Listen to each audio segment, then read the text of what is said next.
கண்ணீர் வயிற்றுச்சலும் நிஜமா சொல்றேன். அவர் எந்த ஆன்ஜியோ பண்ணாலும் சரி நல்லாவே இருக்க மாட்டார். சொல்லுங்க போயிட்டு சாப விட்டாங்கன்னே சொல்லுங்க. எல்லாருக்கும் வணக்கம். ஒரு ஏழை ரொம்ப கஷ்டப்படுற ஒருத்தன் தன்னுடைய குடிசையில் உட்காந்து பழைய சாப்பாடை சாப்பிட்டுட்டு இருக்கும்போது அந்த வழியாக பெரிய மனுஷன்ற பேரில் நல்லா வெள்ளையஞ்சொலையுமா அல்லது வெள்ளை சட்டை கருப்பேன் இந்த மாதிரி ஏதாச்சும் மாட்டிக்கிட்டு வந்து என்ன நீ பழைய சாப்பாடு சாப்பிட்டுட்டு இருக்கிற, நான் உன்னை கூப்பிட்டு போயிட்டு உங்கள் அருமையான சாப்பாடு உங்களை வாங்கி தரேன் வா என் கூட அப்படின்ட்டு கூட்டிகிட்டு போயிட்டு ஒரு குப்பை தொட்டியிலிருந்து ஒரு எச்சலையை பொறுக்கி அதில் இருக்கிற 3-4 நாள் ஆகி ஊசி போன அந்த சாப்பாடு எடுத்து அவங்ககிட்ட கொடுத்து இந்தா தின்னு அப்படின்ட்டு கொடுக்கறது எவ்வளவு பெரிய கேவலமான இரக்கமற்ற ஒரு செயல். அப்படி அந்த ஏழை ஒருவேளை இல்லைப்பா எனக்கு வேண்டாம் எது விட்டுரு, நீ எனக்கு நல்ல சாப்பாடுன்னு சொன்ன பாரு அதை கூட எனக்கு வாங்கி தர வேணாம், என்னை விட்டா போதும், நான் போயிட்டு எங்கள் வீட்டில் இருக்கிற பழைய சாப்பாடு நான் சாப்பிட்டுக்கிறேன் அப்படின்ட்டு அந்த ஏழை அவங்ககிட்ட கெஞ்சும் போது அதெல்லாம் முடியாது, இந்த சாப்பாட்டை தான் நீ சாப்பிட்டாகணும் அப்படிங்கிறத அவங்ககிட்ட திணிக்கிறதுன்றது எவ்வளவு பெரிய ஒரு மனிதத்தன்மையற்ற கேடுகட்ட செயல். இப்படிப்பட்ட ஒரு செயலை தான் இப்போ இருக்கக்கூடிய திமுக அரசு தூய்மை பணியாளர்களுக்கு செஞ்சிட்டு இருக்குது. ஒன்றும் இல்லை, முதல்வர் தூய்மை பணியாளர்களுடன் அமர்ந்து உணவருந்தினார். அதுவும் எப்படியே சாதாரணமாக வீட்டில் எல்லாரும் போட்டுட்டு இருக்கிற மாதிரி அல்லது வெளியே எல்லாரும் சாதாரணமாக போகிற மாதிரியான உடையெல்லாம் போட்டு வரக்கூடாது. அந்த யூனிஃபார்ம் முக்கியம். அந்த ஆரஞ்சு கலர் கோட்டை மாட்டிக்கிட்டு வந்து முதல்வர் பக்கத்துல எல்லாம் உட்காந்துக்கணும். அவர்கள் நடுவில் வந்து முதல்வர் உணவருந்தினார். அப்படி உணவருந்திட்டா அவங்களுக்கு பெரிய கௌரவம், அது இல்லையா? கௌரவம், அவங்க குடும்பத்தில் இருக்கிற எல்லா கஷ்டமும் தீர்ந்து போயிடும், அவங்க வாழ்க்கையில் இருக்கிற எல்லா பிரச்சனையும் சரியாயிடும். இதே நாடகம், இதே கேடுகட்ட நாடகத்தை தான் இந்த திமுக காலங்காலமாக பண்ணிட்டு இருக்குது. அதே மாதிரி தான் பழங்குடியின மக்கள், பழங்குடி பெண்ணுடைய வீட்டில் முதல்வர் உணவருந்தினார். உணவருந்திட்டா பழங்குடி மக்களோட கஷ்டம்லாம் போயிருமா? ஒன்றும் இல்லை. உங்களுக்கு என்ன நடந்துச்சுன்னு நல்லாவே தெரியும். இப்போ ஒரு 5 நாட்களாகவே சென்னையை சேர்ந்த தூய்மை பணியாளர்கள், சென்னையில் மொத்தம் 15 மண்டலமாக பிரிச்சிருக்கிறாங்க. அந்த மண்டலங்களில் 2 மண்டலத்தை சேர்ந்த தூய்மை பணியாளர்கள் அந்த ரிப்பன் மாளிகை என்று சொல்லப்படக்கூடிய சென்னை மாநகராட்சி கட்டிடத்துக்கு முன்னாடி உட்காந்து அவங்க வெயிலாக இருந்தாலும் சரி மழையாக இருந்தாலும் சரி எதையும் பார்க்காம போராட்டம் பண்ணிட்டு இருக்கிறாங்க. ஏன்னா அப்படிப்பட்ட ஒரு முதுகில் குத்தும் வேலையை தான் திமுக செஞ்சுட்டு இருக்குது. இந்த முதுகில் குத்துறதுங்கிறது திமுகவுக்கு புதுசு இல்லை, காலங்காலமாக அவங்க பண்ணிட்டு இருக்கிற ஒரு விஷயம். அப்படி என்ன பண்ணாங்க அப்படிங்கிறத நான் சுருக்கமாக சொல்லிடுறேன், அப்புறம் மற்ற விஷயத்தை பார்க்கலாம். என்ன அப்படின்னா, அவங்களுக்கு இந்த மாநகராட்சி மூலமாக, கார்பரேஷன் மூலமாக ஒப்பந்தத்தில் அவங்க அங்கே வேலை செஞ்சுட்டு இருக்கிறாங்க.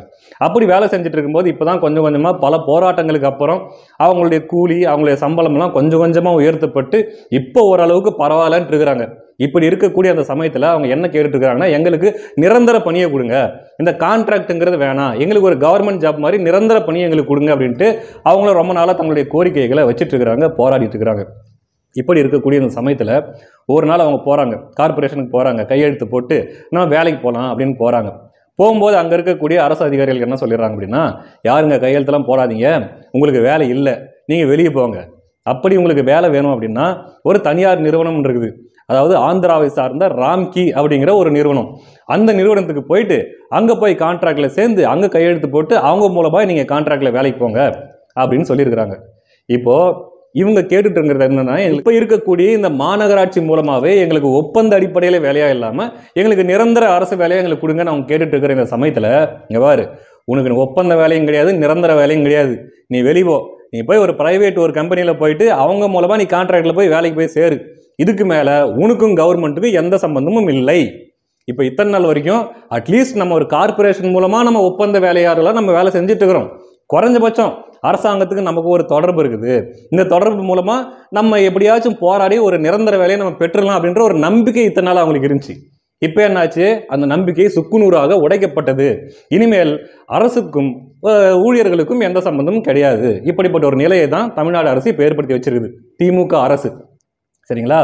இப்போ அவங்க என்ன தெரியுமா கேட்டு போராடுறாங்க, என்ன கேட்குறாங்க அப்படின்னா, எப்பா சாமி உங்களுக்கு புண்ணியமாக போட்டோம், அந்த தனியார்கிட்ட எங்களை தார வாத்துறாதீங்க, எங்களை கொத்தடிமையாக அவங்க கிட்ட வித்துறாதீங்க, ஏன்னா அங்கே போயிட்டோம்னு வச்சுக்கோங்க அவங்க கொடுக்கறது தான் சம்பளம். ஏற்கனவே என்ன சொல்லிட்டு இருக்கிறாங்க, இப்போ அவங்க வாங்கிட்டு இருக்கிற சம்பளத்தை விட 9,000 ரூபாய் கம்மியாக. ஆல்ரெடி பார்த்தீங்கன்னா அங்கே போய் ஜாயின் பண்ணவங்கலாம் கிட்டத்தட்ட 15 வருஷம் 16 வருஷம் 20 வருஷமாக அங்கே வேலை செஞ்சுட்டு இருக்கிறாங்க.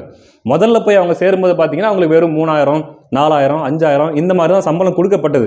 கொஞ்சம் கொஞ்சமாக அவங்க போராடி இப்போ ஒரு 23,000 சம்பளம் வாங்கிட்டு இருக்கிறாங்க. இப்போ மறுபடியும் என்ன பண்ணணும் அப்படின்னா, அந்த தனியார் நிறுவனத்துக்கிட்ட போனதுக்கப்புறம் அவங்க அதை 9,000 ரூபாய் குறைச்சி 13,000 ரூபாய் சம்பளம் கொடுப்பாங்க. அதுலேயும் என்ன பண்ணுவாங்கன்னா, அந்த பிஎஃப் இஎஸ்ஐ அதையெல்லாம் பிடிச்சிக்கிட்டு மிச்சத்தை கொடுப்பாங்க. அப்படி இருக்கும்போது இந்த சம்பளத்தையும் பிடிச்சிக்கிட்டு கொடுத்தா அவங்க என்ன பண்ணுவாங்க, குறிப்பாக அங்கே இருக்கக்கூடிய பெண்கள் அதிகமாக பார்த்தீங்கன்னா அதில் வேலை செய்கிறது பெண்கள் தான். அந்த பெண்களும் எப்படிப்பட்ட பெண்கள், அடித்தட்டு மக்கள் அப்படின்றது, ஒடுக்கப்பட்ட மக்கள் அப்படிங்கிறது எல்லாருக்கும் நல்லாவே தெரியும். இப்போ புரியுதுங்களா திமுக என்ன வேலை பண்ணிட்டு இருக்குதுன்ட்டு? வா உனக்கு நான் நல்ல சாப்பாடாக வாங்கி தரேன் அப்படின்ட்டு ஆசை காட்டி கூட்டிகிட்டு போயிட்டு குப்பத்தொட்டில் இருக்கிற எச்சில சோறு எடுத்து கொடுத்து தின்னு அப்படின்ட்டு திணிக்குது.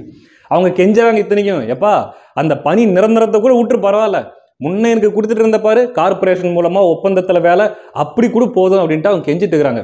இத்தனை நாளா எங்களுக்கு இது கொடுங்கப்பா, எங்களுக்கு இது வேணும் அப்படின்னு சொல்லி போராடிட்டு இருந்தவங்கள திமுக எந்த இடத்துக்கு தள்ளி இருக்குது அப்படின்னா, தயவு செஞ்சு இது எனக்கு கொடுத்துடாத, இது எனக்கு வேண்டாம் அப்படின்னு போராடுற இடத்துக்கு திமுக தள்ளி இருக்குது. அப்போது நினச்சி பாருங்க, போன தடவை எடப்பாடி ஆட்சியில் இருக்கும்போது திமுக என்ன தெரியுமா பண்ணுச்சு, இவர்களுக்கு பணி நிரந்தரம் கொடுக்க வேண்டும் அப்படின்ட்டு அரசுக்கு அழுத்தம் கொடுத்துட்டு இருந்துச்சு.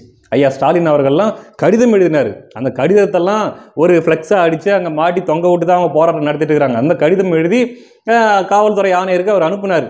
அடுத்த தடவை நாங்கள் ஆட்சிக்கு வந்தோம்னா தூய்மை பணியாளர்களுக்கு நாங்கள் நிரந்தர வேலை கொடுக்குறோம் அப்படின்ட்டு இவர் தேர்தல் வாக்குறுதி வேறு கொடுத்துருந்தாரு. நம்ம மாசு சார் எல்லாம் போயிட்டு போராட்டம்லாம் நடத்திருந்தார் அப்போது எதிர்கட்சியாக இருக்கும்போது. இப்போ ஆளுங்கட்சியாக வந்ததுக்கப்புறம் ஓட்டு போட்டாங்க, மக்கள் நம்பி ஓட்டு போட்டாங்க, கொத்த கொண்டு போய் திமுக ஓட்டு போட்டாங்க. இப்போ வந்ததுக்கப்புறம் இருக்கிறதையும் உருவிக்கிட்டு பா உனக்கு ஒன்றும் கிடையாது அப்படின்ற மாதிரி வேலையை திமுக பண்ணிட்டு இருக்குது. ஒன்றும் இல்லை, அவங்க பாவம் கதறதெல்லாம் பார்க்கும்போது நமக்கே கண்ணு கலங்குது. இத்தனையும் ஒரு அம்மாலாம் பாவம் பேட்டி எடுக்கும்போது, அதாவது வேற ஒரு ஊடகத்திலிருந்து வந்து அங்கே போராட்ட களத்தில் போராடிட்டு இருக்கிறவங்ககிட்ட வந்து பேட்டி எடுக்கிறாங்க. அப்படி பேட்டி எடுக்கும்போது ஒரு அம்மாலாம் அந்த பேட்டி எடுக்கிற ஊடகவியலாளர் காலில் விழுந்து அழுவுது.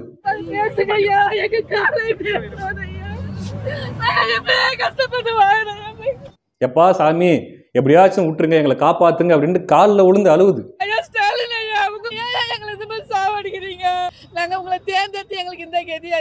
இவ்வளவு அழுகுறாங்க, கதறாங்க, கெஞ்சுறாங்க, சபிக்கிறாங்க.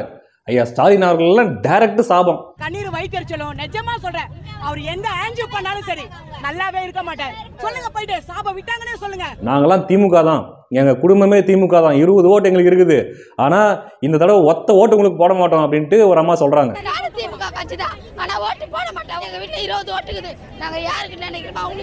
இவ்வளவு நடந்தும் கூட ஒரு எம்எல்ஏவோ ஒரு கவுன்சிலரோ ஒரு அரசு அதிகாரிகளோ வந்து அங்கே எட்டி பார்க்கல. இதுன்னு எங்க மேயர் பிரியாண்டு ஒருத்தங்க சுத்திட்டு இருப்பாங்க இல்லையா, சென்னை மேயர் சேகர் பாபு கூட சேர்ந்து இப்பயும் அவங்களுக்கு கொஞ்சம் மண்டக்கணம் அதிகமாகி போச்சு. இது ப்ளீச்சிங் பவுடர் மாதிரி இல்லைங்களே அப்படின்னு கொண்டு போய் காட்டினா பின்னா இது ப்ளீச்சிங் பவுடர் இல்லாமல் பான்ஸ் பவுடர் அப்படின்னு கேட்டாங்கல்ல, திமிரில் சுற்றிட்டு இருக்கிறாங்கல்ல, அவங்களா இருக்கட்டும் அல்லது சேகர் பாபுவாக இருக்கட்டும், யாரும் அந்த பக்கம் எட்டி கூட பார்க்கல. ஆனால் அவங்க சொல்கிறாங்க, ஓட்டு கேட்கும்போது வீடு வீடாக வந்தாங்கங்க, எங்கள் வீட்டுக்கு வந்தாங்க, வந்து அவங்களுக்காக நாங்கள் வந்து ஐயோ பெரிய பெரிய மனுஷங்களாம் வீட்டாண்ட வராங்களே அப்படின்ட்டு நாங்கள் போயிட்டு ஆளுங்களெல்லாம் கூப்பிட்டு வந்து டான்ஸ் எல்லாம் போட்டு அவங்கள சந்தோஷப்படுத்தினாங்க. ஆனால் இப்படி நாங்கள் அழுதுட்டு இருக்கிறோம், எங்களை வந்து ஒருத்தர் கூட எட்டி கூட பார்க்கல அப்படின்னு சொல்றாங்க. இப்ப நமக்கு என்ன சந்தேகம் வருது அப்படின்னா, இந்த திமுக அரசு கோடி கோடியா பணத்தை கொள்ளையடிக்கிறதுக்கு, ஒரு குடும்பம் கொள்ளையடிச்சு வயிறு நிரப்புறதுக்காக என்ன பண்ணிட்டீங்க அப்படின்னா, ஒரு தனியாருக்கு இவங்களை கொத்தடிமைகளா கொண்டு போய் வித்துடுறீங்க. நாளைக்கு அவன் வைக்கிறது தான் சட்டம், அவன் கொடுக்கறது தான் சம்பளம். இன்னைக்காவது கவர்மெண்ட்டை பார்த்து கேள்வி கேட்கலாம் அல்லது போராடலாம். நாளைக்கு யார்கிட்ட போய் போராடுவாங்க? அவன் வைக்கிறது தான் சட்டம், வேலையை விட்டு இருந்தாயிரு இல்லைன்னா வெளியே போடணும். இத்தனையும் ஏற்கனவே சொல்லிட்டு இருக்காங்க, 40 வயசுக்கு உள்ள இருக்கிறவங்களுக்கு தான் வேலை, அதுக்கு மேலே இருக்கிறவங்களுக்குலாம் வேலை இல்லைன்ற மாதிரி அவங்க சொல்லிட்டு இருக்கிறாங்களாம். அப்படின்னும் போது நிறைய பெண்கள் 50 வயசுல 60 வயசுல நம்ம பார்க்குறோமே, சென்னையில் இருக்கிற அந்த நகரங்களில் உள்ளே போயிட்டு சுற்றிட்டு இருக்கும்போதெல்லாம் நம்ம அடிக்கடி அவங்க கண்ணில் படுவாங்க. கஷ்டப்பட்டு அவங்க வேலை செஞ்சுக்கிட்டு இருப்பாங்க, அவங்களுக்கு அதை வச்சு தான் அவங்க வீட்டில் சாப்பாடு. பல பெண்கள் கணவனை இழந்தவங்க, 3/4 பேர் அதில் வேலை செய்கிறவங்க கணவனை இழந்தவங்க. அப்போது மீண்டும் இப்படிப்பட்ட ஒரு பொருளாதார நெருக்கடிக்குள்ளே ஒரு தனியார் நிறுவனத்துக்கு கொத்தடிமையாக அவங்கள தள்ளிட்டா அவங்க என்ன பண்ணுவாங்க? எங்கே தான் போவாங்க அவங்க? அதனால தான் அவங்க கதறாங்க. எனக்கு என்ன ஒரு சந்தேகம் அப்படின்னா, இவ்வளோ பண்ணிவிட்டு நாளைக்கு அவன் என்ன பண்ணுவான்? தமிழ்நாட்டில் இருக்கக்கூடிய பெண்கள் 10,000 ரூபா கேட்குறாங்க, 13,000 ரூபா கேட்குறாங்க, நான் நார்த் இந்தியன் பெண்களை நான் இறக்குறேன். ஏன்னா ப்ரைவேட் முதலாளி என்ன பண்ணுவான்? அவனுக்கு எது லாபம் வருதோ அதை தான் பண்ணுவான். நான் நார்த் இந்தியாவில் இருக்கக்கூடிய பெண்களை நான் இறக்கி அவங்களுக்கு 8,000 ரூபா 7,000 ரூபாய்க்கு நான் சம்பளம் கொடுத்து அவங்கள வச்சு நான் வேலை கொடுத்துட்டு போகிறேன் அப்படின்ற முடிவு அவன் எடுப்பானா எடுக்க மாட்டானா? அப்படிப்பட்ட ஒரு முடிவு அவன் எடுத்தான்னா அதனால் பாதிக்கப்பட போகிறது யார்? தமிழ்நாட்டில் ஏற்கனவே ஒடுக்கப்பட்ட நிலையில் இருக்கக்கூடிய பெண்களும் அவர்களுடைய குடும்பங்களும் தான் பாதிக்கப்படும். ஒருவேளை இந்த மாதிரியான ஒரு தொலைநோக்கு திட்டத்தை, எதிர்கால திட்டத்தை மனசில் வச்சுக்கிட்டு தான் இந்த மாதிரியான வேலையை தமிழ்நாடு அரசு பண்ணிட்டு இருக்குதா அப்படின்னு தான் தெரியல. அப்போ முழுக்க இவங்க வேலை செய்கிறது முழுக்க கார்பரேட்டுகளுக்காக. யார் அந்த கார்பரேட்டு? இவங்க ஒருத்தங்க கூட ஒப்பந்தம் போட்டானே அந்த கார்பரேட்டு, இன்னொன்று இந்த திமுகன்ற ஒரு கார்பரேட்டு. இவங்களுக்காக மட்டும்தான் இந்த ஆட்சி. ஆனால் கேட்டால் சமூக நீதி, இந்த சமூக நீதியெல்லாம் எங்கே? போயிட்டு ஃபோட்டோ ஷூட் எடுக்கிறதுக்கும் அவர்களுடன் உணவருந்தினார் முதல்வர், அதுக்கு மட்டும்தான் அந்த சமூக நீதி ஆட்சி இல்லையா? சென்னையில் அமைச்சர் சேகர்பாபுடைய அட்டூழியம் நாளுக்கு நாள் அதிகமாயிட்டு போகுது, அடிக்கிற கொள்ளை நாளுக்கு நாள் அதிகமாயிட்டு போகுது அப்படிங்கிறது தான் பல அரசியல் திறனாய்வாளர்கள் ஊடகவியலாளர்கள் சொல்கிற குற்றச்சாட்டாக இருக்குது. கூட அவங்களுக்கு பர்சனல் அசிஸ்டன்ட் மாதிரி எப்பயுமே கூட சுற்றிட்டு அந்த கொள்ளையில் பங்கு எடுத்துக்கிறதுக்கு இந்த மேயர் பிரியான்னு இத்தனைக்கும் பார்த்தீங்கன்னா அங்கே பாதிக்கப்பட்டது கிட்டத்தட்ட அந்த இவங்க சொல்கிற அந்த கார்பரேட் விற்கிறது மூலமாக அங்கே பாதிக்கப்பட போகிறது மேயர் பிரியா அவர்கள் சார்ந்த அந்த சமுதாயத்து பெண்கள், அந்த சமுதாயத்தை சார்ந்தவர்கள் அங்கே வேலையில் இருக்கிறவங்க தான் நிறைய இருக்கிறாங்க. அப்போது குறைஞ்சபட்சம் அவங்களுடைய எதிர்பார்ப்பு, எப்பா இந்த பொண்ணாவது நமக்கு ஒரு ரெப்ரசன்டேட்டிவ் மாதிரி நமக்காக குரல் கொடுக்காதா, நமக்காக பேசாதா அப்படின்றதா இவங்களோட எதிர்பார்ப்பாக இருக்குது. ஆனால் அவங்க யாருக்கு அங்கே சேகர் பாபுவோட அசிஸ்டண்ட்டு, அவ்வளோதான் அங்கே வேலை இல்லையா? இப்படி பார்ப்போம்.